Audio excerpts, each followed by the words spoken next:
잘 들리지요? 네. 반갑습니다.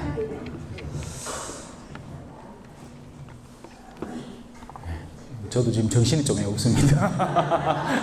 이거 비 많이 왔다면서요? 남쪽에는 제가 나올 때까지만 해도 비가 오지는 않았었어요. 물론 요 며칠간 오긴 왔어요. 근데 오늘 아침에는 괜찮았고, 여기 오니까 비가 많이 온 표가 나더라고요. 바닥에 물이 흥건하대요. 네, 반갑습니다.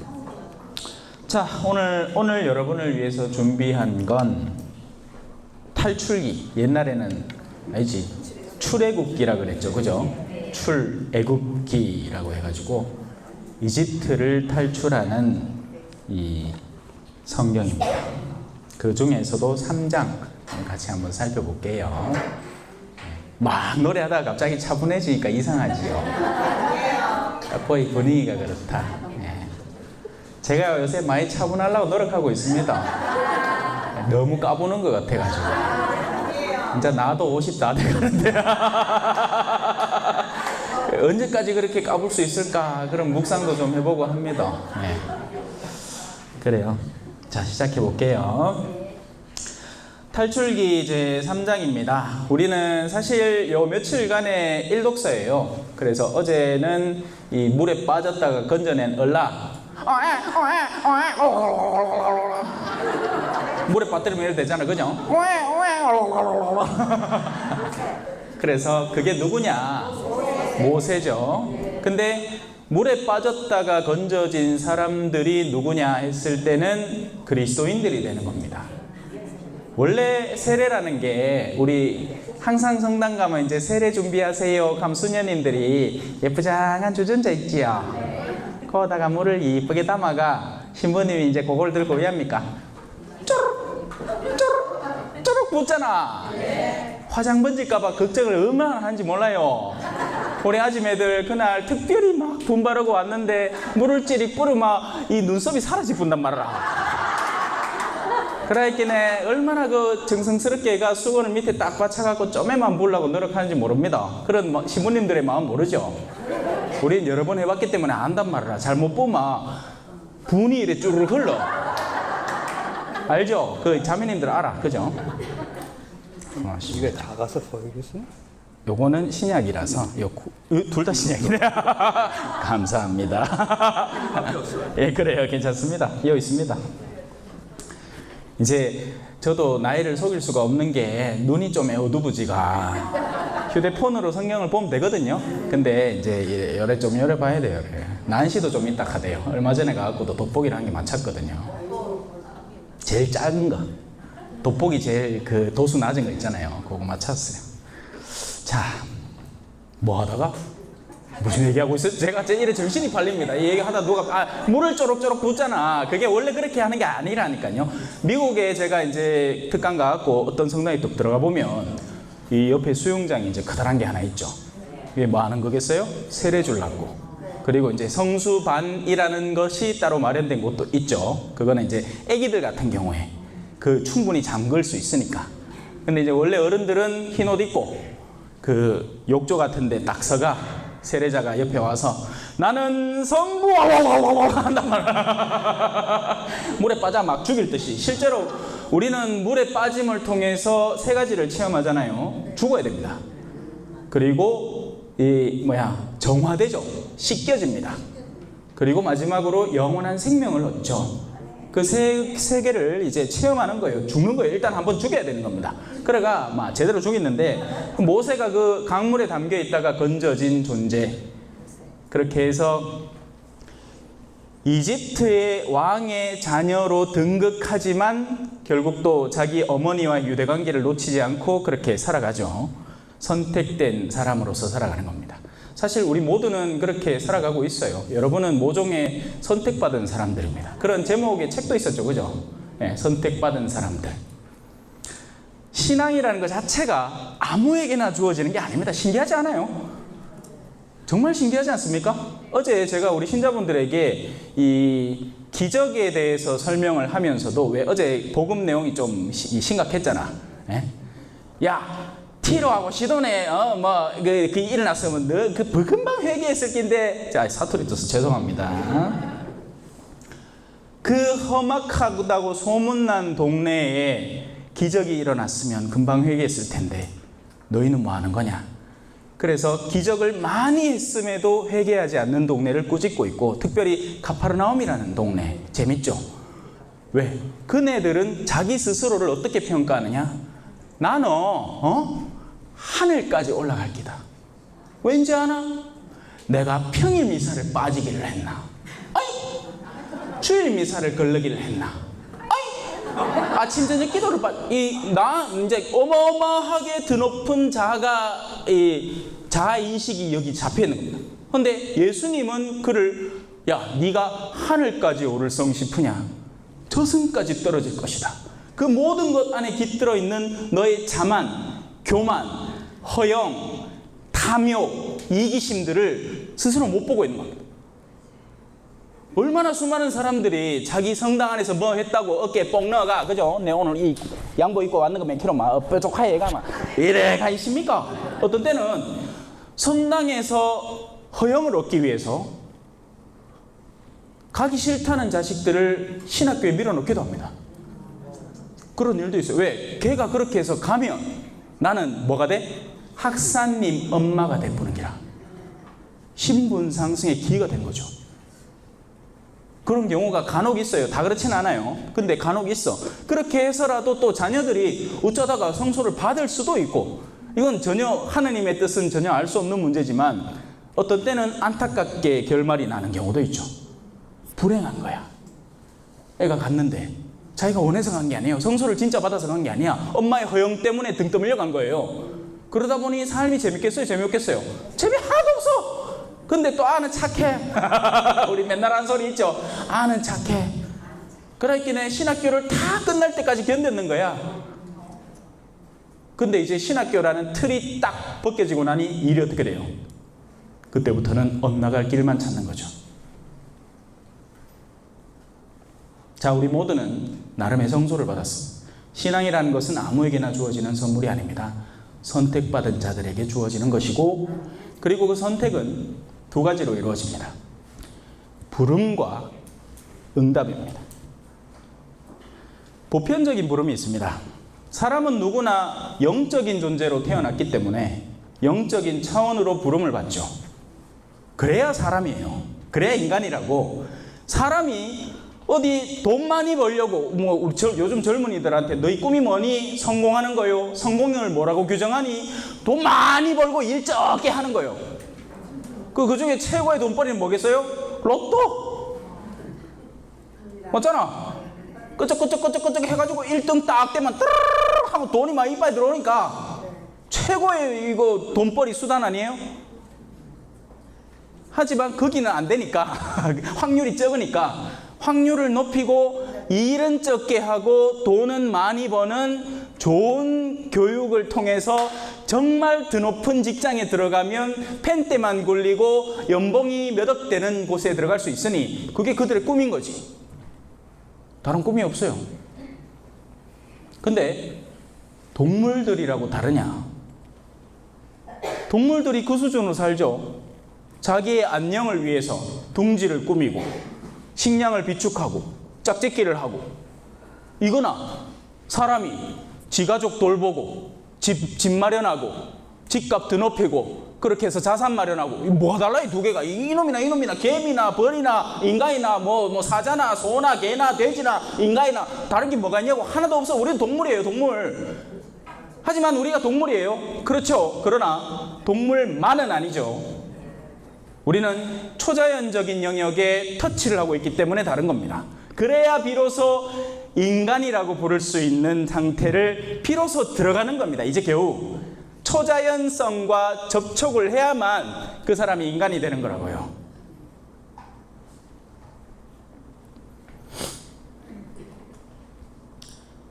자, 그렇게 해서 우리는 부르심을 받습니다. 하나님은 보편적인 부르심으로 모든 인간을 영원으로 초대하셨어요. 여기서 끝나는 게 아니죠. 부르심 받았으니 끝이냐? 하나님 전지전능하시니까 불렀으니까 다 구하시겠네? 그럴 것 같으면 아예 자유를 안 줬지. 하나님의 전능하신 뜻 속에는 우리 인간에게 자유를 선물하는 계획이 있는 겁니다. 그 자유는 당신을 닮은 자유, 완전한 자유인 거예요. 뭐까지 할 수 있는? 나를 창조한 신이라는 존재까지 거부할 수 있어요. NO! 요즘 우리 자녀들이 그렇게 살아가죠. 옛날에 전부 다 교리교사하고 주일학교 댕기고 자모회가 만든 간식 다 주먹고 했는데 이제 성당 와? 안 와? 안 와. 뭐해? 물어보면 뭐해? 바쁘대. 바쁘대. 싸이 흠뻑 쇼도 가야 되고, 에? 뭐 어디 뭐 가수 쫓아다녀야 되고, 어디 뭐 설날마다 설캉스 가야 되고, 막 추석마다 축캉스 가야 되고, 엄청 바쁘대. 성당 갈 시간만 없대. 이게 과연 바빠서 아닌 걸까요? 마음이 없는 걸까요? 후자예요. 사람이 마음이 있잖아요. 기를 쓰고라도 그걸 해냅니다. 왜 못해요? 하면 되지. 신부님도 마찬가지예요. 두 가지 신부님이 있죠. 바쁘다. 왜요? 골프 친다고. 바쁘대. 시간이 없대. 내 그날 병자 방문하기로 했지. 내 그날 안 되겠다. 미안하다. 딴 날로 바꾸라고 좀 사무장 연락해라. 그럼 어디가? 골프 치러 가. 마음이 어디가 있는 거예요? 골프장에 가 있죠. 마음이 없는 거예요. 양들을 돌보는 마음이 없는 겁니다. 양들이 뭐가 목마른지, 뭐가 필요한지, 어떤 것을 보다 중점적으로 돌봐야 되는지. 어떤 신부님은 되게 열심히 일을 합니다. 근데 가만 보면 전부 다 신문에 날 일만 해. 그렇게 해서 나 이런 사람이야 알았어 기해 이거 하려고. 그래가 뭐 일을 엄청 해. 막 뭐 건물 뻥 짓고 막 뭐 뻥 짓고 막. 이거는 전 세계 공통입니다. 어디만 특화된 게 아니에요. 신앙이라고 해서 같은 종류의 신앙들이 아닙니다. 신앙의 본질을 추구하고 사람들의 영혼을 정말 하느님께 조금이라도 이끌으려는 그런 움직임과 시도가 있는 거 아니에요. 고맙습니다. 또 까먹겠다. 뭐라고 얘기했는지. 자, 탈출기 한 장. 창출래 민신여. 옛날에 이렇게 외웠는데 신학생 때 창세기, 출애굽기, 민수기, 신명기, 여호수아기 이렇게. 근데 이제 바뀌었죠. 창탈래. 이게 뭐가 좀 리듬이 안 맞다, 그죠? 다시 돌아옵시다. 부르심, 위에서부터 내려오는 부르심. 뭔가 이게 다일까? 이게 전부일까? 돈 벌고 사는 게 단가? 그냥 자식 놓고 사는 게 단가? 자식한테 돈 이빠이 물려주는 게 단가? 뭐가 더 있지 않을까? 하는 막연한, 거기에 조금이라도 응답해 보려는 사람들이 응답을 하는 겁니다. 그건 가장 보편적인 부르심이죠. 그리고 그 보편적인 부르심에서 특별한 부르심을 받는 부류들이 있습니다. 당연히 이 앞에 서 있는 이 사제 직분, 그야말로 세상을 위해서 일을 할 것 같으면 이 정도 열심으로 일하면 아마 연봉이 장난 아닐걸? 그죠? 연봉이 장난 아닐 거야. 뭐 여러분들 뭐 어떤 때는 이 유튜브 같은데 보면 신부님들 아이고 가난해서 웃잖아, 돈 그거 받고 웃잖아 하는데 사실 그렇지는 않습니다. 신부님들이 받는 돈들은 기본 집 다 있지, 뭐 성당에서 밥 물어 밥 돈도 주지, 뭐 다 그런 거 다 빼고 그러고 비용이기 때문에 그래서 골프 치러 다닐 수 있는 거예요. 그거 아니고 왜 가노? 그죠? 하지만 원래 그 비용은 자신의 활락과 여러 가지를 위해서 쓰라고 주어진 것이 아니라 가난한 이를 돕는 데 쓰라고, 혹은 정말 필요한 것을 돌보라고. 가장 기초적인 나의 필요가 또 있으니까 사제도 건강해야 되잖아요. 그러니까 헬스장 끊어야 되고 이런 건 괜찮아.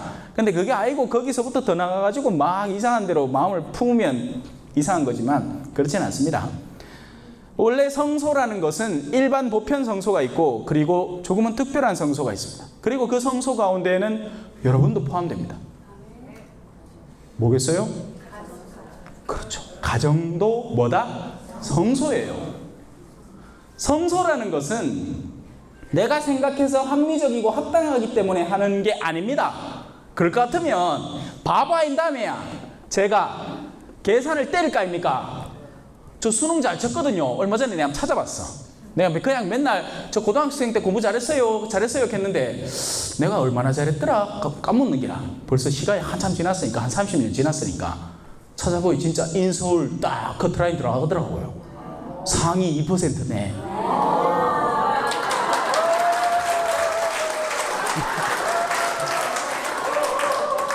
그랬으면 아마 여러분 옆에서 이래 쭈그리고 앉아갖고 여기 새끼인데 어디 뭐 대기업 댕기면서 그죠? 그러고 한번 탁 IMF가 실패해가 막 쭈글팡대이 내가 그저그리하게 살다가 저 서울 노숙자 이래 시커먼해가 있다가 여러분도 지나갈 때 이러면 씩 쳐다보고 할 낀데 이제 이 신부라고 이래 왔다 그죠? 만약에 제가 인간적인 사고로 이런 것들을 식별을 해서 더 세속적으로 나은 상태를 선택하며 살아왔더라면 지금 내가 사는 이 삶이라는 것은 인간적으로 봤을 때 너무 멍청하고 어리석은 삶입니다. 기미하게 사는 거예요. 선교지 가라. 그거 어딘데요? 만약에 어디 외국에 출장을 가라. 주지사로 가라. 주재원으로 가라 하면 좋다고 갔을 기라. 그 막 집도 보장해주고 월급도 빵빵하게 주고 막 거기 뭐 문화도 다 준비되어 있는 회사에 막 그거 갈까 해라. 그거 갖고 일 좀 하면 막 돈도 빵빵하게 주겠다. 그거 갔다 오면 또 더 나은 승진 자리도 마련해 줄 게다. 근데 볼리비아 가래. 말이 돼? 말이 돼요? 어디지도 몰라. 그거 무슨 말 쓰는지도 몰라. 어디 있는지도 몰라. 계산이 안 나오잖아. 하지만 왜 가야 돼요? 부르심이기 때문에 그렇습니다. 부르심은 명령이기 때문에 그렇습니다. 이렇게 살아라는 거예요. 내 남편이 착하고 멋지고 돈 많이 벌고 삼식이처럼 새끼 꼬박 안 챙긴 묻고 그래갖고 내가 사랑하는 게 아니고 뭐 때문에 사랑해야 돼? 부르심이기 때문에 사랑하는 겁니다. 만약에 내가 네 가고 싶은 본당 골라라 했으면 지금 있는 본당이 잘 안 있을걸? 할매들 빠이 없거든. 전심하시는 할매라. 여기도 할매, 저기도 할매, 할매가 판을 친다. 우리 교회 현실교회가 그렇잖아요, 그죠? 그래서 물론 할머니들이 재밌는 부분이 있습니다. 할머니들은 또 뒤에서 정치를 잘해. 그러니까 젊은 처자들이 행여나 가까이 오면 막 막았습니다. 막 난리 납니다. 막 샤브샤브샤브샤브샤브 그놈의 아가 어디 감히 시부님한테 가고 막 하면서 막 소문 다 돌리갖고 막 조리돌리 맺보고 막. 물론 우리 성당에는 그럴 만한 젊은 사람이 아예 없습니다. 그래 할머니들이 어때? 점잖해. 와 입댈 게 한 개도 없거든. 뭐 주유 신부님이 술을 좋아하나, 뭐 어디 골프를 좋아하나, 뭐 문제 생길 여지가 있나. 그러니까 우리 어르신들이 저를 볼 때는 그냥 편안하게 쳐다봐요. 아이고 뭐가 조금만 이상해도 어쩌겠어? 우리 신부님 그때 그 지나가는 거 봤나? 그때 그 지나갈 때 그 술집 앞에 지나가는 거 그때 이거 옆에 어떤 여자하고 있대. 할걸? 난리가 알기다. 부르심은 명령이에요. 좋건 싫건 해야 하는 명령입니다. 그래야 그 불러주신 분의 뜻을 완수할 수 있게 되고, 그러면 그분이 마련해 놓은 예상하지 못한 것들을 얻을 수 있게 되는 게 그 부르심과 응답이라는 구조예요. 그게 이제부터 시작이 됩니다. 여러분들을 모세의 자리에 놓고 성경 텍스트로 퐁당 들어가 봅시다. 레위 집안의 어떤 남자가 레위 집안의 딸을 아내로 맞이하였다. 이거 2장이다. 여기 뭐하노? 자, 3장.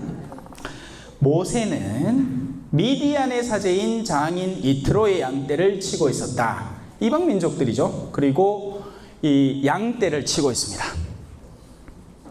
베드로야, 너는 사람 낚는 어부가 될 것이다. 원래 베드로는 뭐였죠? 목자였어요? 어부죠. 그럼 뭐야? 어부가 될 뿐이에요. 달라진 게 한 개도 없다 하긴 해. 무슨 말이냐? 여러분들도 세상 안에서 나름 잘하는 게 있어. 뭘 해도 한 개는 잘하는 게 있어. 밥을 잘하는 것도 실력이에요. 왜? 저는 밥을 뭐해가? 밥을 할 줄 몰라. 쿠쿠 쿡쿡한테 시키지. 쌀 요래 딱 해갖고요, 물 높이요 좀에만 높이가 너무 많이 하면 지럽고, 그죠? 너무 작게 하면 좀 타고, 쫄고, 막 그러니까 그것만 딱 맞추면 돼. 그 설명서에 다 있어. 그러면 이제 쿡쿡 취사가 완료되었습니다. 근데 다른 건 하기를 못하는 거예요. 여러분, 어마어마한 재주예요, 밥하는 거. 특히나 한국 사람들의 이 요리 문화는 정말 풍성하고 다채로워서 이거 어마어마한 재주입니다. 이거 뚝딱 해내잖아. 뭐 김치 겉절이 하면 배추 뚝 사고 쩌쩌쩌쩌 해가지고 하면 뭐 겉절이 하면 뚝 파재래기 가면 파서하고 샥샥샥샥 찢어가지고 뚝 하면 나오잖아. 계란말이 하면 쉬 하고 젓고 따따따따따 하면 계란말이 딱 재주라. 아무나 뭐 한다. 형제님들도 여기 계신 분들은 다 왕년에는 한따까리 했던 분들이라. 사회에서 어부도 프로페셔널한 직업이에요. 고기가 어디 있는지 알아야 되고, 어느 시간에 나가야 되는지를 알아야 되고, 어느 지역에 어느 때에 어떤 고기가 있는지를 알아야 되지. 사람들의 그런 기호에 따라서 요새는 아구 많이 팔린다 하더라. 아구 잡으러 가자 하면 새벽에 나가고 이제 아구 잡아오고, 고등어 팔린다 하더라 하면 고등어 잡으러 가고 그래야 돼. 근데 그 어부가 뭐가 돼? 어부가 돼. 다만 사람 낚는 어부가 되는 거예요. 예수님이 당신의 성소자들에게, 거룩한 부름을 받는 이들에게 원하는 건 그거밖에 없습니다.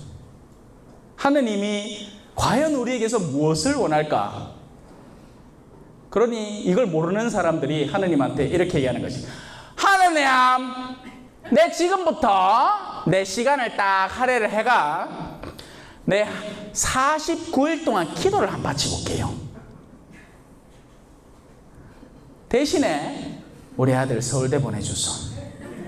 뭐 이런 거예요. 이게 일반 사람들이 쉽게 착각하는 하느님에 대한 관념입니다. 내가 이거 줄게. 당신은 이걸 줘. Give and take. 웃기고 있네.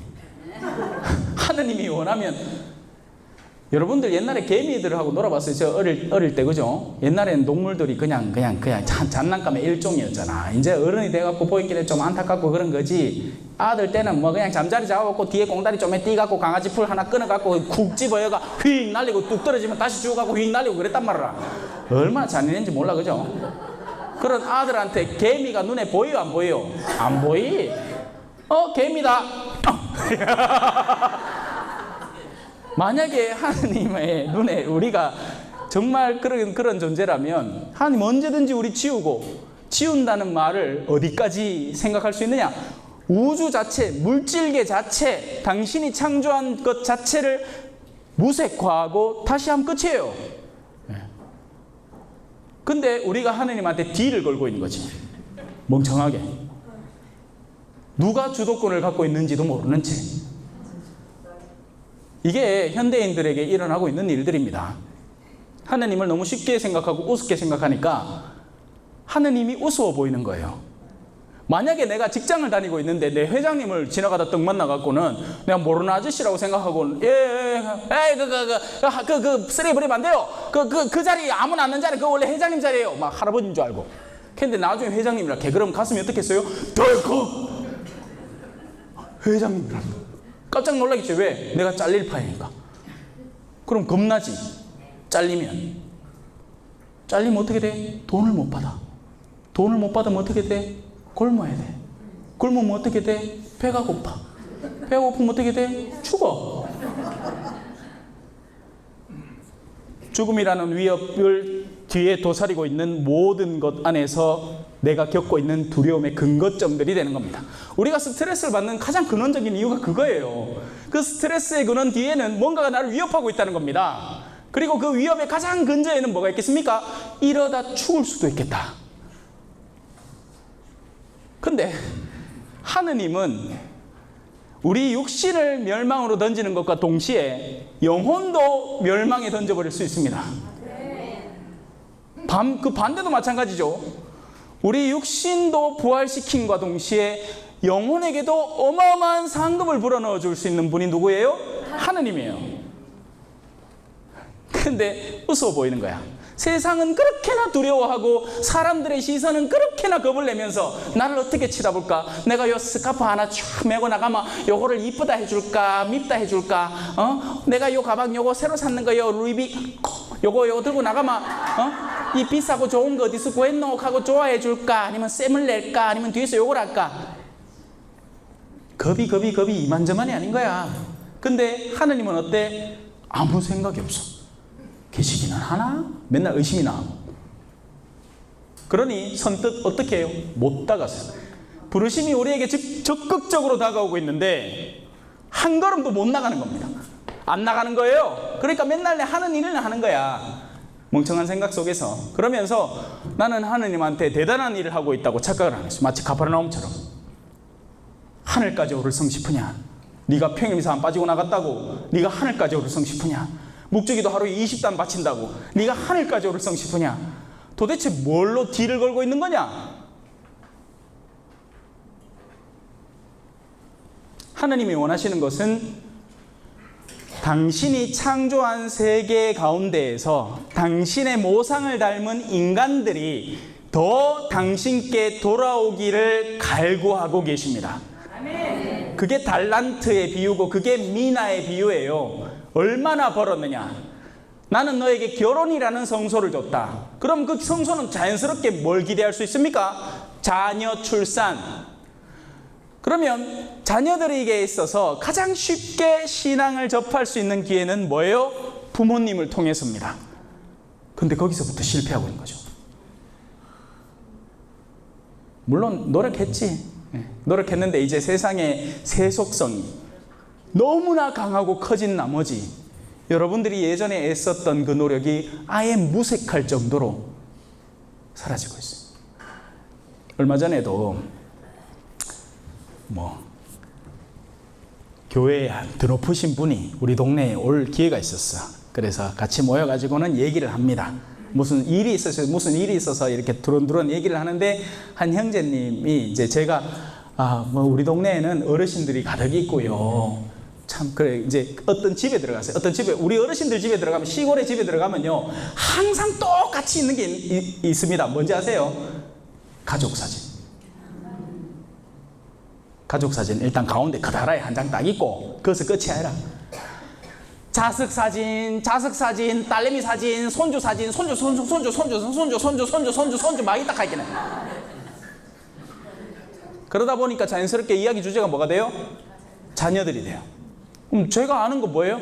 아이고, 저 전부 다 냉남자들인데. 그러니까 이 형제님이 이제 자기는 자기 고향이고 이제 자기가 살고 있는 집안이고 하니까 이렇게 얘기하는 겁니다. 가들 언젠가는 돌아올 겁니다. 언젠가는 돌아옵니다. 왜? 내가 그랬습니다. 내가 서울 가서 살 때 신앙 없이 좀 살다가 돌아와서는 또 이렇게 신앙생활 하고 있지 않습니까? 돌아올 겁니다. 아예 틀린 말은 아닙니다. 신앙을 한 번이라도 제대로 그렇게 습득한 사람은 항상 마음속에 그리움을 품고 삽니다. 그래서 돌아올 가능성이 있죠. 그러나 놓치고 있는 게 있죠. 뭡니까? 그렇게 젊은 시절을 방황하면서 신앙을 벗어나서 사는 동안 그때 태어난 자녀들에게 신앙이 기회가 있습니까? 없습니까? 없습니다. 제로입니다. 제로. 뒤늦게 부모가 자기가 전에 그렇게 교리교사하고 신학교 하던 그런 기억들을 되살려서 신앙이 돌아온다 한들 자녀 때부터는 신앙이 생길 가능성이 있겠어요? 없겠어요? 있기야 있지만 너무 희박한 거죠. 없다시피 한 겁니다. 원래 그 과업은 누가 이루었어야 해요? 부모가. 부모가 자녀 때 어린 시절부터 세례주고 신앙의 길로 다른 것들에 쉽게 오염되지 않도록. 왜냐하면 지금의 세상은 얼마나 많은 것들이 판을 치고 있습니까?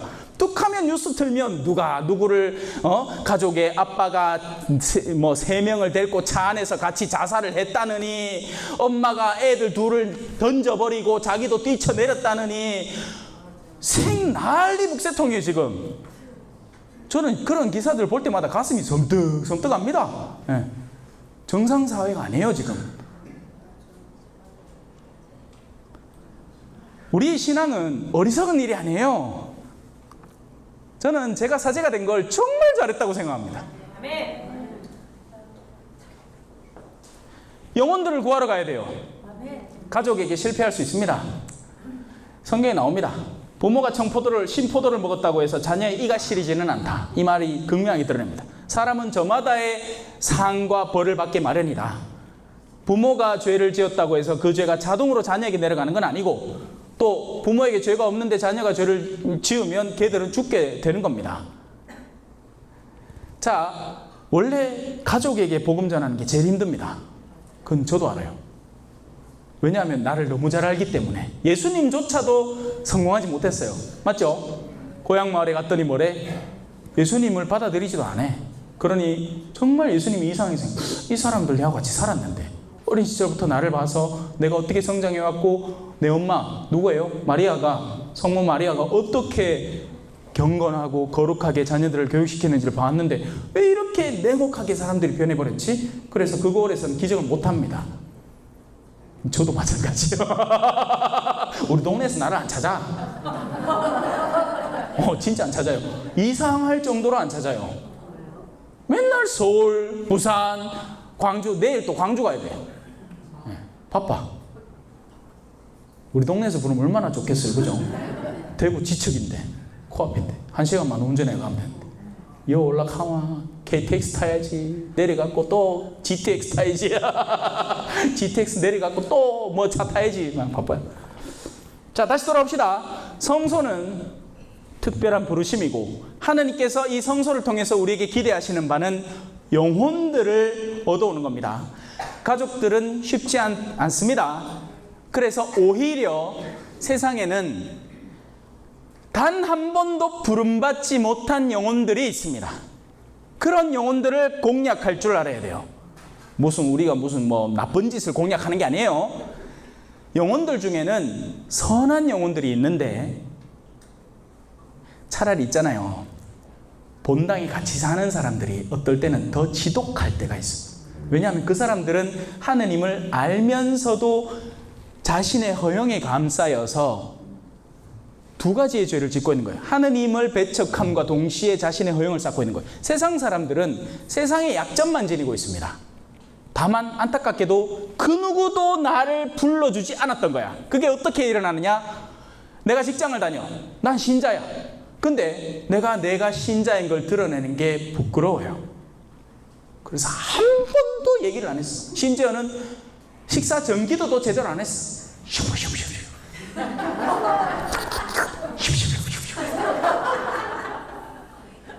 만약에 그걸 누가 봤더라면 의문이라도 가졌을 텐데, 김 대리는 왜 밥 먹기 전마다 이거 와 하는 건데? 저는 가톨릭 신자라 가지고 하느님이 계신다는 걸 알고 그분한테 감사드리고 밥 먹는 겁니다. 얼마나 좋아요. 그 자체가 하나의 교리 교육이에요. 여러분, 교리 교육이 되게 어려운 건 줄 알죠? 어부가 되는 거예요. 쌀 안 칠 때 물 많이 넣어야 돼요? 적게 넣어야 돼요? 알맞게 넣어야 돼요? 알맞게 넣어야 돼요. 영혼을 구슬릴 때도 마찬가지예요. 너무 가깝게 다가가도 싫어하고 너무 적게 다가가도 안 되고 딱 맞게 다가가면 돼. 밥하는 기나 영혼에게 다가가는 기술이나 똑같다니까. 별다른 게 한 개도 없어요. 여러분이 세상에서 잘 아는 것에 주제만 바꿔서 사람들을 신앙으로 초대하는 것으로 어떻게 쓸 수 있을까를 연구하기만 하면 돼요. 여러분들은 그만한 열정과 애정이 있단 말이에요. 이명웅이 콘서트 한다고 쫓아다닌데 그럼 그까지 어떻게 찾아갈까? 그거 연구하는 거나, 아니면 한 영혼이 있는데 그 영혼에게 조금만 온기를 주면 이 영혼이 신앙의 빛으로 들어올 수 있을 것 같다. 그럼 그 영혼을 찾아서 추구해 나가는 열정을 갖고 있는 거나, 열정은 똑같은데 이 도구를 어디다 쓰느냐, 세속에 쓰느냐, 헛된 영예에 쓰느냐, 아니면 하느님께 칭찬받을 일에 쓰느냐만 바꾸기만 하면 돼. 그게 사람 낚는 어부가 되는 과정이라고요. 그래서 모세는 목자였던 겁니다. 실제 양을 치는 목자, 그리고 상징적으로 미디안의 장인의 목자니까 세속성 안에서 양치는 기술은 잔뜩 갖고 있었는 거예요. 여러분 양치는 게 쉬울 것 같죠? 그렇죠. 어렵습니다. 어렵습니다. 왠지 아세요? 목초지가 어디쯤 있을지를 파악을 해야 되고 물이 어디 있는지를 파악해야 되고 양치는 게 쉬울 것 같으면 그냥 방목하면 끝이에요. 근데 그렇지 않아요. 현실은 다릅니다. 제가 남미에서 봤잖아요. 남미에서 척박한 곳에 가면 애들이 코 찔찔 흘리는 가들이 빵 한 주머니 집어지고 진짜 막대기 들고 자기 양들은 또 자기를 알아 하고 따라댕겨. 그러면 이제 아침에 나서기 시작하는 거예요. 어디까지? 죄송합니다. 오기 직전에 밥을 먹어가지고 물 있는 데까지 가야 돼. 몇 킬로가 될지가 몰라요. 그래서 하루 종일 가서 어떤 데는 거기서 밤을 새. 그러니까 이제 예수님이 태어났을 때 그런 목자들이 꾀죄죄하니 냄새 꾸지꾸지라니 나는 그런 목자들이 천사들의 방문을 받고는 얼른 간 거예요.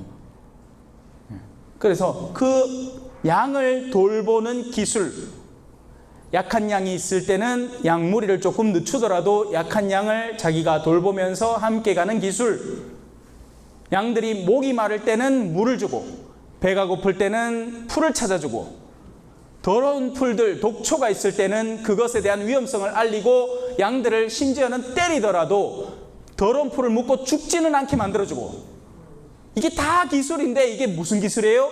사목자가 쓸 수 있는 기술이 되는 거죠. 그리고 그 사람이 누구였어? 모세였던 겁니다. 저 오늘 몇 시까지 하면 됩니까? 원래 시간 계획이 어떻게 돼요? 5시 40분에 오케이, 알겠습니다. 자, 우리 첫 줄도 안 했는 거 아십니까? 자, 모세는 미디안의 사제인 장인 이트로의 양떼를 치고 있었다. 자, 이제 그가 양떼를 몰고 갑니다. 하고 가요. 이제 광야를 지납니다. 항상 광야라는 영역이 나오죠. 예수님도 당신의 일을 처음 시작할 때 어디에서 시작을 했어요? 광야에서 시작을 했습니다. 거기에서 사탄을 만났죠. 광야라는 곳은 척박한 곳이에요. 우리의 삶도 어때요? 맨날 누가 이뻐해주고, 맞죠? 우리 자매님들 어릴 때는 얼마나 사랑받았겠노? 물론 모든 아버지가 다 똑같지는 않지만서도 보통은 사랑받는 딸로 태어나죠. 그래갖고 아버지 품에서 막 아버지 해주는 대로 할 것 같으면 막 아버지 나는 아빠 같은 사람하고 결혼할 거야 했는데 나중에 만나고 보니 아빠 같은 사람 같았는데 아니라 광야라. 나를 더 사랑해 줄 거라고 착각하고 만났는데 내가 도로 사랑을 줘야 돼. 내 사랑을 빼앗아가는 파이라. 내가 물이 부족할 때 나를 물을 채워줄 줄 알았는데 내 그나마 있는 물도 지가 빼들어 못 보. 이게 광야예요. 그 광야를 지나서 이제 하느님이 계신 곳은 항상 높은 곳에 있습니다. 높은 곳. D죠. D단다. 힘들죠. 올라가려면. 하느님이 있는 곳은 올라가는데 노력과 수고가 드는 영역입니다. 하느님 섬기는 걸 우습게 생각하지 마세요. 하느님이 섬기는 걸 마치 내리막 쫙 내려가는 것처럼 자동으로 다 되리라. 하느님께서 다 알아서 해주시리라. 아니요. 우리는 산을 올라가야 합니다. 처음에는 내가 갖고 있는 더러움들을 벗어버려야 합니다. 그래야 무게가 덜어져요. 하지만 거기서 멈추지 않습니다. 성화의 과정을 이루기 위해서는 내가 마땅히 누릴 것도 던지고 가기 시작해야 됩니다. 하느님께 더 가까이 나아가기 위해서 독신이 필요하다면 결혼할 수 있는 가능성도 던져야 하고, 하느님께 더 가까이 나아가기 위해서 내가 정당하게 충분히 누릴 수 있는 금전적 이득이라도 필요하다면 가난한 이들을 위해서 헌신할 줄 알아야 되고, 그렇게 해서 나를 가볍게 만들어가는 겁니다. 하느님께 나아가는 여정은 높은 곳으로 올라가는 것이고, 하느님은 항상 높은 곳에 계시는 분이십니다. 물론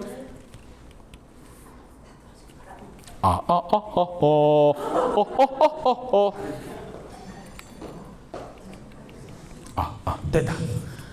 물론 그 높은 곳에 더할 나위 없이 그 높음은 끝이 없습니다. 왜냐하면 하느님은 영원하시고 지극하신 분이시니까 그 높음에는 여러분이 가기를 원하기만 한다면 얼마든지 더 높게 갈 수 있어요. 근데 거기에서 한 분이 내려오셨죠. 누구예요? 예수님이십니다.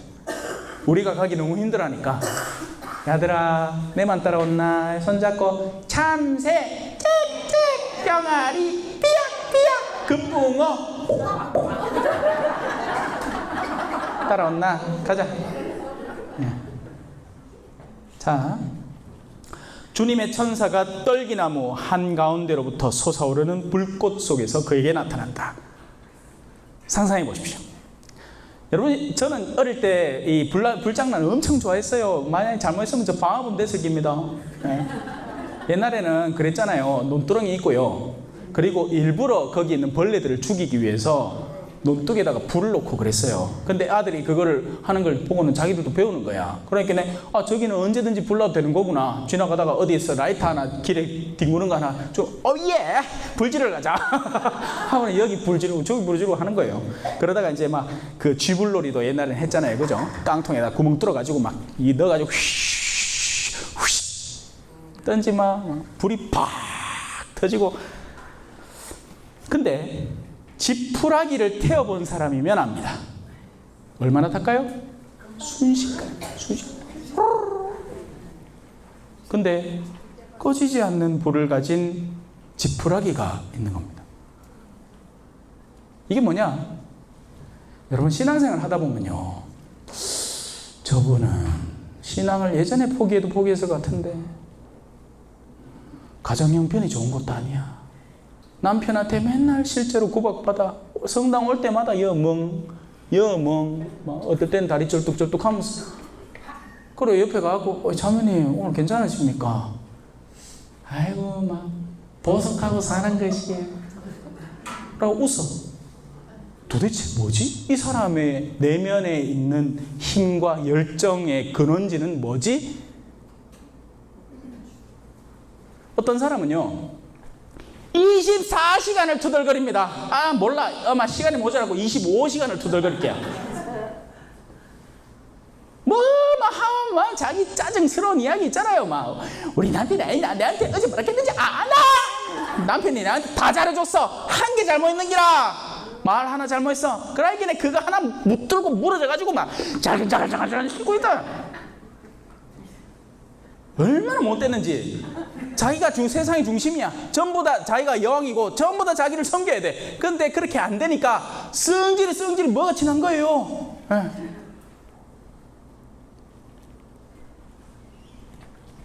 반면 이런 사람들 금방 무너져도 금방일 것 같은데 계속 열정을 품고 살아가는 거죠.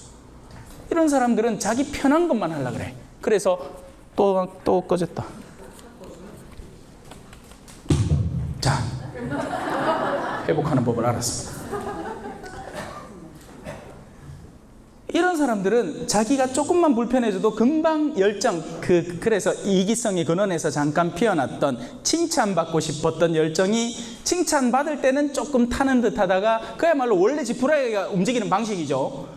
우리 왜 냄비 근성이라고 하잖아요. 그죠? 라면 끓여 먹을 때 불 탁 키면 하다 불 딱 끄면 요거라. 이런 사람들 상당히 부지기수예요. 막 박수 쳐주고 칭찬하고 잘한다 한참 해줘야 돼. 그래 신부님들이 힘들어. 예. 어떤 자매님은 뭐 아이고 그래요 잘하십니다. 그래 좀 더 하시소. 좀 해만 더 하시소. 예, 지금 그대로 하면 됩니다. 예 하는데 어느샌가 또 불이겠다. 삐져가지고 네 신부님 나 이거 못하겠다요. 이하고 이제 가쁩니다. 가는 것도 막 황당하게 해놓고 가죠. 네. 근데 어떤 사람은 진득하게 거북이 같아. 거북이. 누가 욕을 해도 이렇게 하고 있어. 도대체 그 힘이 어디서 나오느냐는 거죠. 인간 안에서는 그런 힘이 나오지 않는 겁니다.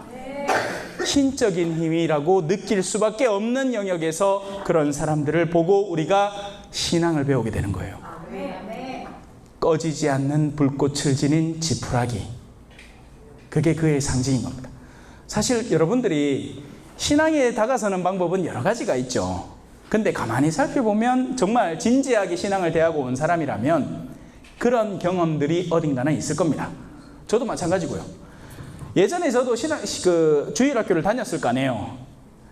옛날만 해도 주일학교 선생님들이 실제 대학생이고 또 이제 제가 있던 곳은 또 대구에서도 조금 잘 사는 동네였기 때문에 막 진짜 의대생도 있었고 막 그랬단 말이에요. 그래서 얼마든지 세속화될 수 있는 경향도 강했어요. 근데 그런 가운데에서도 대학생들이 정말 신앙의 열정을 가지고 학생들을 위해서 교환을 준비하고 신앙에 대해서 가르치려고 노력하는 장면을 보면서 저 교리교사 형은 뭐가 다르다 싶을 때가 있습니다.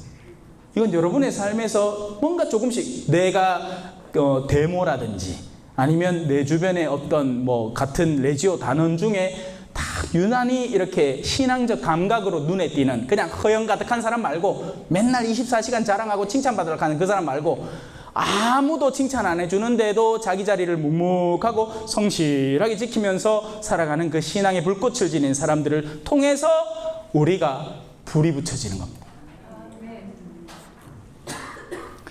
그가 보니 떨기가 불에 타는데도 그 떨기는 타서 없어지지 않았다. 이상하다. 여러분들도 이제 세상에 나가서 그런 사람이 되어야 되는 겁니다. 타서 사라지지 않는, 하지만 근원 자체는 약한 떨기 같은 존재들.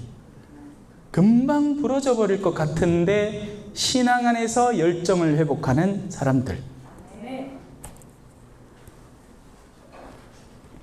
모세는 내가 가서 이 놀라운 광경을 보아야겠다. 저 떨기가 왜 타버리지 않을까 하고 생각하였다. 이제 끌림을 느낀 거죠. 그리고 그 첫 번째 끌림은 사실은 호기심에 가까운 겁니다. 궁금증. 사람들은 또 호기심 못 견뎌 하거든. 신부님이 뭐 먹고 사나, 뭐 입고 사나, 집안은 어떻게 해놨나, 막 궁금해 죽을라 해요. 그래서 어떨 때는 그런 호기심을 자극해서라도 신앙의 첫 단계를 끌어들여도 괜찮아요. 처음부터 뭐 진지하게 뭐 신앙이나 이런 거다 이렇게 하면 도망가 봅니다. 처음에는 뭐 해? 밥 사줘야 돼. 맞죠? 처음에는 밥도 사주고 선물도 좀 해주고 뭐 성당에서 이런 뭐 기념품 같은 거 있잖아요. 그죠? 차 위에 갖다 놓는 거라든지 뭐 우리가 그냥 평범하게 선물해도 괜찮은 정도의 그런 것들, 성화상이라든지 뭐 이런 것들을 이래 주면서 해야 돼. 꽃신발이 해야 된다. 꽃신발이. 그래요. 이게 뭐지? 하고는 이제 착착 다가오다가 이제 꽉 물리는 거지. 그죠? 그래갖고 성당까지만 데리고 오면 성당에서 알아서 교육시켜 주잖아. 그죠? 우리가 교리교사가 다 될 필요는 없습니다. 교리교사라는 건 정말 중요하고 소중한 직분이에요. 하지만 교리교사까지 그 앞에까지 데려다 줄 수는 있다는 거죠. 모세가 보러 온 것을 주님께서 이제 보시고 떨기 한가운데에서 모세야 모세야 하고 그를 부르셨다. 이 이름을 두 번 부른다는 것의 의미는 예전에 이제 예수님이 마르타 부를 때도 맞죠. 마르타야 마르타야. 뭔가 소중한 것을 할 때 반복해서 그를 부릅니다. 내가 진실로 너에게 말한다. 그래서 이 특별한 부르심이 이제 본격적으로 다가오기 시작하는 거죠. 신학교에 들어간다고 해서 처음부터 막 불타는 신심을 갖고 있지 않습니다. 어떨 때는 그냥 뭐 모르고 그냥 들어와요. 뭐 다른 특별한 옵션도 없고 뭐 저 신학교는 커트라인도 낮다니까 일단 들어가 보자. 뭔지도 모르고 건드린 거 없습니다. 알아서 막 꺼지고 그래요. 자,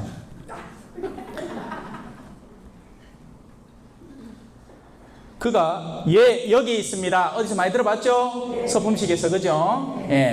여기 있습니다. 그리고 여러분들도 서로의 혼인에 있어서 여기 있습니다를 실상하고 있는 겁니다. 모든 성소에서 서로에 대한 부르심, 아플 때나 힘들 때나 기쁠 때나 괴로울 때나 뭔지도 몰라. 하여튼 좋거나 싫거나 수용할래? 라는 질문을 여러분은 반드시 받아야만 했고 그때 뭐라고 대답하셨느냐? 예 라고 대답을 했습니다.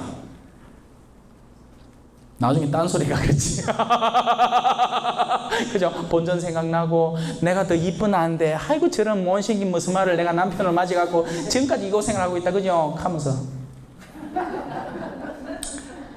주님께서 말씀하셨다. 이리 가까이 오지 마라. 내가 서 있는 곳은 거룩한 땅이다.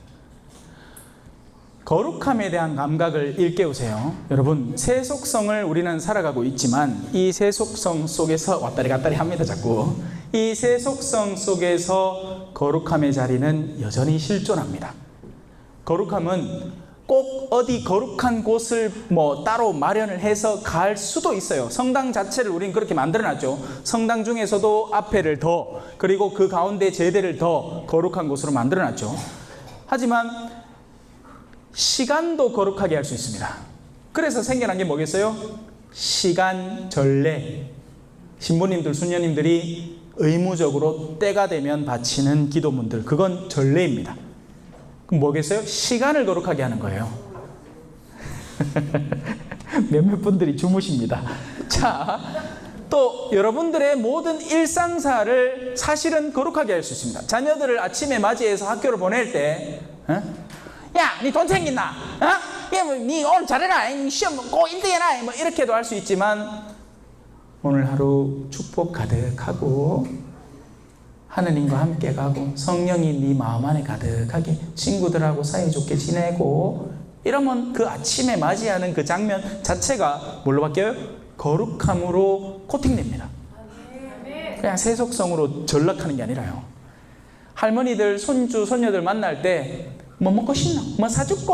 그럼 돈으로 그냥 갖다 막 금칠하려 하지 말고, 우리 친구 오늘은 뭐 무슨 생각했어? 하느님 생각했어? 할머니는 하느님이 너무 보고 싶어. 막 이래 하마 나중에 그 손주들이 배운다 가있긴 해. 자기도 모르게.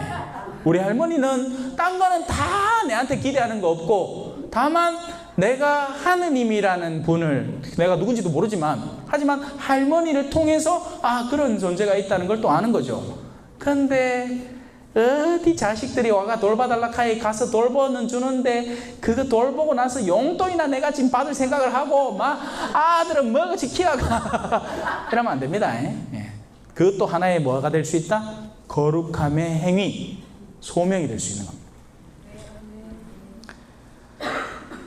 자, 네가 서 있는 곳은 거룩한 곳이니 내 발에 신을 벗어라. 신이라는 건 재밌는 주제인데요, 돌아온 탕자에서 아버지가 아들에게 명령하는 게 있습니다. 신을 신겨주어라. 왜? 신이 없는 상태는 뭐예요? 부끄러움과 수치의 상태입니다. 근데 신기하죠? 여기는 도로 신을 벗으라고 하죠. 하느님 앞에서는 숨길 게 없는 겁니다. 아담과 이브는 원래 벌거숭이였어요. 원래 모든 아이들은 그 순진성 속에서 내 고추 보지 마요 이러지 않아요. 상관없다고. 자기의 존재 자체를 느끼지도 못한다고요.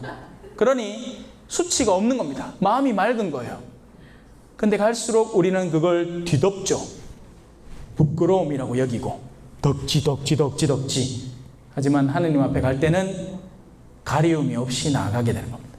그리고 또 다른 한편으로 너희의 말을 듣지 않거든 발밑에 뭘 하라? 먼지를 털어버려라. 세속성이 묻어있는 것은 세속의 영역에 두고 하느님 앞으로 나와야 합니다. 그 말을 여러분의 가정에 적용을 하면, 직장에서 스트레스를 이빠이 받았어. 집에 들고 옵니다. 아들이 아빠! 절로 가! 내가 오늘 회사에서 어떤 일을 했는지 이놈의 새끼야! 애들이 무슨 잘못이야? 애들은 잘못 없어요. 애들은 거룩해요. 그래서 집 앞에서 내일까지 뭐 집안에서 걱정해서 나아질 것 같으면 그냥 따로 시간 내서 일 마저 끝나고 들어가. 근데 그거 아니잖아. 집에서는 순진성을 가진 가족들이 있으니까 거룩함의 공간에 들어가는 겁니다. 그래서 그런 성수방 같은 거 집 앞에 딱 걸어놓는 거예요. 들어가면서 내가 회사에서 얻은 모든 더러운 것들 집 앞에 딱 내려놓고 성수 찍고, 그래 방금 전에 직장 상사한테 막 꾸중 들어가지고 막 머리가 징한데도 아이들 보면 또 그 아이들의 거룩함을 내 안에 받아들이는 거지. 얼마나 좋아요, 그죠? 저도 강세에 한 마리 있어가지고 가는 순진하거든. 딴 거 바라는 거 없어. 내만 쳐다봅니다. 그래. 신자들하고 막 해가고 막 복잡한 일 있고 막 신경 쓰이는 일 있고 막 하다가 그래도 또 사제관 들어가고 같이 막 둘이 놀고 막 재밌어요. 내 발에서 신을 벗어라. 이제 이 말씀의 의미를 조금은 알겠죠? 예. 그분께서 다시 말씀하셨다. 나는 내 아버지의 하느님, 곧 아브라함의 하느님, 이삭의 하느님, 야곱의 하느님이다. 이 말을 표현한 의미는 여러 가지 다채롭게 있는데 무엇보다도 이 세 존재가 특별한 입지에 있다는 의미입니다. 아담의 하느님이라고 하지 않죠. 나는 아브라함과 야곱과 이삭 이 세 명으로부터 신앙이 시작되고 증진되고 발전되어 정착되었기 때문에 그렇습니다. 이스라엘 민족이 이들이 갖춘 신앙을 물려받은 민족으로 업그레이드 된 거죠. 이 세 사람의 신앙을 통해서. 그래서 하느님은 세속성의 혈족, 가문 이런 거 안 따지는 겁니다. 그러니 우리가 신앙생활을 하고 있죠. 만약에 우리를 그런 눈으로 봤다. 뭐 우리가 유대인입니까? 여러분 할례 받았어요? 아니잖아. 우리 아무것도 아니야. 우리 중동 지역의 어떤 종교로부터 멀어도 한참 멀어. 네. 그러나 바로 이 세 사람을 하느님께서 당신의 자녀들, 나는 그들의 하느님이다 라고 선언하시는 걸 통해서 그들이 갖추고 있는 신앙을 우리가 나눠 가질 때 우리 아버지가 누가 돼? 하느님이 되는 겁니다. 그리고 또 다른 한편 이런 것도 있으니 이제 나중에 이제 감독 자기의 민족의 원로들과 함께 파라오한테 가야 돼요. 이 설명을 마지막으로 마무리를 할게요. 40분이 다 돼가니까. 자, 이제 모세가 사명을 받죠. 그죠? 그 사명이 뭔지는 뭐 모르는 사람, 이 탈출기 자체의 이름 속에 들어있잖아. 탈출을 해야 돼. 탈출을. 억압당하고 있는 이집트라는 곳. 이집트라는 것은 그래서 세속성만을 이야기하지 않고 세속성 가운데에서도 가학적인 세속성을 말합니다. 사실 우리가 몸담고 있는 세상이 그렇습니다. 세상은요, 친절한 척 가학적입니다. 속지 마세요. 세상은 우리가 그에게 복종을 조금만 하면 어마어마하게 많은 걸 줄 것 같죠. 우리는 정당하게 노력한 것으로 그 값을 받아 살 수는 있습니다. 거기까지는 괜찮아요. 그게 바로 이집트를 나중에 나올 때 오늘 3장의 마지막 부분에 나옵니다. 이 백성이 이집트인들에게 호감을 사도록 해라. 너희가 떠날 때 빈손으로 떠나지 않게 하겠다. 여인들은 저마다 이혼 여자와 자기 집에 함께 사는 여자에게 은부치, 금부치, 옷가지를 요구할 것이고 너희는 그것들을 너희 아들, 딸에게 지울 것이다. 이렇게 너희는 이집트를 털 것이다. 이건 정당한 거예요, 사실. 내가 세상에서 일을 하면 그에 대한 값을 받는 겁니다. 하지만 원래 이집트 자체는 냉혹하고 가혹하고 어떨 때는 사악하기까지 합니다. 그러니 탈출하려고 하죠. 아니면 그냥 살면 돼. 괜찮아요. 아니란 말이에요. 피라미드를 괜히 지으라고 하고 거기에다가 지푸라기를 원래 줘야 되는 걸 더 빼들어가지고 없애버리고 이런 못된 짓들을 하는 게 이집트입니다. 그래서 나중에는 이집트를 탈출해야 되는 게 가장 큰 사명이에요. 근데 그 사명 이전에 먼저 해결해야 되는 사명이 있습니다. 그게 뭐냐? 내가 몸담고 있는 민족들을 설득해야 되는 거예요. 사실은 우리는 이 두 가지 작업까지 가야 되는 겁니다. 나중에는 더 큰 것으로 가서 그들의 사악함과 대결해야 하는데 그 이전에 내 주변에서 내 민족이라고 부르는 사람들과도 먼저 그런 작업이 이루어져야 되는 겁니다. 설득해야 하는 거죠. 이건 그냥 퀘스천 마크를 달고 여러분의 삶에 남겨놓겠습니다. 나는 어디를 향해서 나아가고 있는가? 나는 이집트를 사실 선호하고 있나? 이집트에서 먹던 파, 양파, 대추, 돼지 뒤통살, 소, 안심, 등심 이런 거 그리워하고 있나? 그런 이집트에서 일어나고 있는 환락과 쾌락과 여러 가지 육체적 만족감들을 그리워하고 있나? 그래서 내가 그렇게나 돈을 좋아하는 건가? 나중에는 거기서 탈출을 해야 된다. 근데 그게 아니고 내가 몸담고 있는 곳에서부터 나는 사람들과 충분한 교감 속에 이 과업을 함께 이룰 준비를 갖추어 나가고 있나? 이런 것들을 여러분이 실제 살고 있는 영역에서 식별해 나가야 됩니다. 어떨 때는 여러분 가까이 있는 사람들이 여러분을 오히려 반대하기도 할 거예요. 차라리 저 사람들은 정복하기가 쉬울 거야. 여러분들이 먼저 이들 정복할 수 있다면 말이죠. 참 마지막이 조금 어렵게 끝났는데 한번 오늘 집에 가서 이 3장을 천천히 한번 읽어보십시오. 그러면 그 의미, 숨어있는 은유적인 의미들이 조금은 더 와닿을 겁니다. 됐지요? 네. 오늘 시작기도 안 했다. 마친 기도는 합시다. 성부와 성자와 성령의 이름으로 아멘. 영광이 성부와 성자와 성령께 처음과 같이 이제와 항상 영원히 아멘. 성부와 성자와 성령의 이름으로 아멘. 감사합니다.